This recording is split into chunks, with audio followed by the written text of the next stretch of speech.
আসন্ন ঈদুল আজহা ঘিরে যশোরের শার্শা উপজেলার ৭ মাইল পশুর হাটে ব্যাপক প্রস্তুতি থাকলেও এবার ক্রেতার সংখ্যা কম। হাটে বিক্রেতাদের ভিড় চোখে পড়ার মতো, তবে ছোট মাঝারি গরুর চাহিদা বেড়েছে।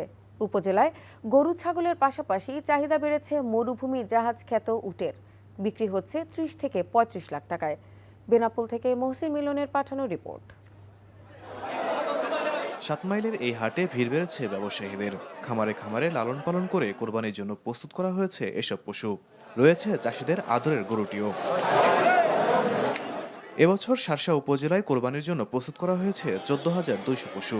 ভারতীয় পশু আসা বন্ধ থাকায় বিভিন্ন অঞ্চল থেকে গরু, ছাগল, মহিষ বিক্রি করতে এসেছেন ব্যবসায়ীরা। তবে ক্রেতারা বলছেন পশুর দাম তুলনামূলক বেশি। দাম চাচ্ছি ৬৫-৬৬, দাম বলছে ৫৮ পর্যন্ত। গরু প্রচুর আমদানি, কিন্তু খরিদ্দার খুব কম। বাজার মোটামুটি ইনশাআল্লাহ আগের তুলনায় একটু গরু কম, তো বাজারও একটু বেশি। ১৭টা গরু বিক্রি হয়ে গেছে আর ৬টা গরু আছে, তা আলহামদুলিল্লাহ মোটামুটি দাম ভালো পাইছে। কোরবানির জন্য গরু ছাগলের পাশাপাশি সৌদি আরব থেকে আমদানি করা ৭টি উটও প্রস্তুত করেছে বেনাপোলের ব্যবসায়ীরা।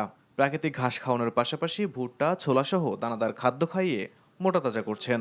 আমদানিকারকরা বলছেন প্রতিটি উটের দাম উঠেছে ৩০ থেকে ৩৫ লাখ টাকায়। দেখাশুনো করি, খাদ্য খাবার দিই, ছোলা, ভুট্টা, দিন একবার গোসল দেওয়া হয়। পশুর হাটের ক্রয় বিক্রয় এবং হাট ব্যবস্থাপনা সুষ্ঠু রাখতে প্রশাসন, আইনশৃঙ্খলা বাহিনী ও স্থানীয় জনপ্রতিনিধিরা কাজ করছেন। NTV news desk.